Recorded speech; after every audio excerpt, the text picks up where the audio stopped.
Assalamualaikum warahmatullahi wabarakatuh.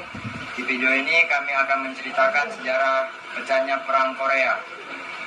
Meskipun dihimbau untuk menarik diri, tentara rakyat Korea Utara justru bergerak lebih jauh ke selatan. Truman yang cemas akan kekuatan Korea Utara memberi wewenang kepada Jenderal Douglas MacArthur untuk mengirim pasukan darat. Terlepas dari kehadiran pasukan Amerika, pasukan Korea Utara terus bergerak ke selatan. Pada 26 Juni 1950, Dewan Keamanan PBB mengadakan pertemuan darurat dan mengeluarkan resolusi yang menyerukan penghentian segera pemusnahan. 26 Juli 1950, Dewan Keamanan PBB mengadakan pertemuan darurat dan mengeluarkan resolusi yang menyerukan penghentian segera pemusnahan dan penarikan mundur pasukan Korea Utara dari garis batas 38 derajat lintang utara. Namun Korea Utara tidak menghentikan invasinya ke selatan. Oleh karena itu, PBB pada 28 Juni memutuskan langkah militer untuk menjaga dan memulihkan perdamaian pada 7 Juli. Komando PBB Perdamaian pada 7 Juli atau United National Command diluncurkan dan Jenderal Douglas MacArthur diangkat sebagai panglima tertinggi pasukan sekutu PBB pada 15 September 1950. Setelah memperbanyak pasukan dan membangun jalur pasokan, Jenderal MacArthur memulai merancangkan sebuah rencana yang telah ia pertimbangkan sejak awal operasi tersebut bernama Operasi Kormite, yakni pendaratan pasukan amfibi di pelabuhan pantai barat. Dalam beberapa hari, pasukan telah menguasai Unicorn dan lapangan terbang Kimpo. Sementara itu, Angkatan Darat ke-8 di bawah pimpinan Letnan Jenderal Wynton H. Walker telah keluar dari batas dan bergerak ke utara dengan cepat sehingga pasukan PBB menguasai paralel 38 pada awal Oktober. Dalam banyak hal perang mungkin telah berakhir pada saat ini, akan tetapi situasi saat ini menguntungkan itu justru dianggap sebagai waktu yang tepat bagi Amerika Serikat untuk menduduki seluruh Korea dan mengembalikan sebagai negara kesatuan setelah memperoleh izin dan kepada staf gabungan dan Perserikatan Bangsa-Bangsa, pasukan PBB dan Republik Korea menyeberang paralel 38 dan Republik Rakyat Cina telah memperingatkan bahwa jika pasukan PBB menyeberangi paralel 38 maka mereka akan memasuki perang. Akan tetapi Jenderal MacArthur meyakinkan Presiden Harry S. Truman bahwa ancaman itu tidak akan terjadi. Oleh karena itu, tidak ada tanggapan dari pasukan PBB.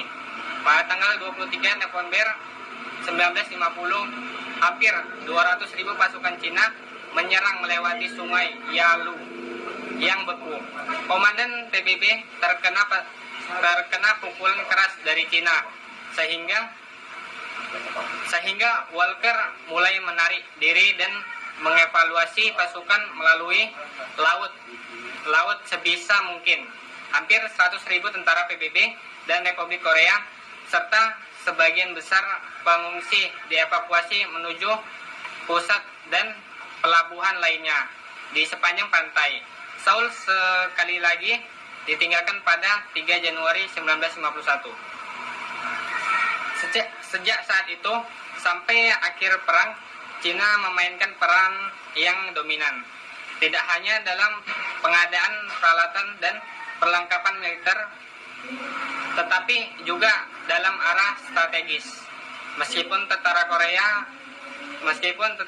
Korea Utara terus memainkan peran penting, baik otoritas militer maupun sejarawan sipil mengidentifikasi serangan Cina Serangan Cina ini memadai fase konflik baru. Selain itu, Cina juga akan memainkan peran utama dalam negosiasi.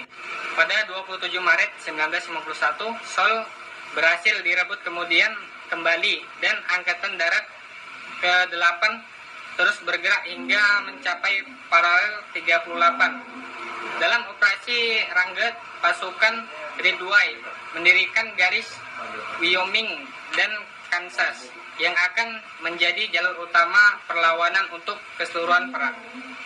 Pada awal tahun 1952, sebagian besar hak teritorial telah diputuskan dan pada awal November 1952, Komandan PBB mengadopsi sebuah kebijakan defensif dan mulai mengajak pihak komunis untuk berunding. Pada masa itu, tidak dilakukan operasi militer dalam jumlah yang besar, tetapi pertempuran itu terbatas pada bukit-bukit dan unit-unit yang terlibat seringkali tidak lebih dari satu kompi pasukan. Hal ini karena jumlah pasukan dan suplai yang semakin berkurang dan kedua belah pihak berunding berdamai berlanjut. Saat pertempuran di bukit-bukit itu masih berlangsung dengan sengit. Akhir Perang Korea setelah melalui negosiasi yang sangat melelahkan, perjanjian gencatan senjata, Perang Korea ditandatangani pada 27 Juli 1953 pukul 10. Gencatan senjata ini ditandatangani oleh Letnan Jenderal Angkatan Darat Amerika Serikat William Harrison, JR mewakili Komando PBB. Jenderal Korea Utara 62 mewakili Tentara Rakyat Korea dan Tentara Sukarelawan Rakyat Tiongkok.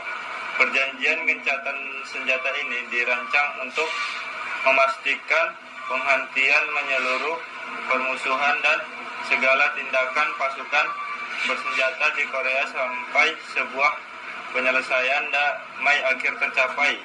Gencatan senjata yang ditandatangani tersebut membentuk zona demilitarisasi Korea, pemberlakuan gencatan senjata, dan pemulangan akhir tawanan perang. Zona demilitarisasi berada tindak jauh dari paralel 38 derajat lintang utara yang memisahkan Korea Utara dan Selatan. Perang Korea membawa kerugian yang sangat besar bagi kedua belah pihak.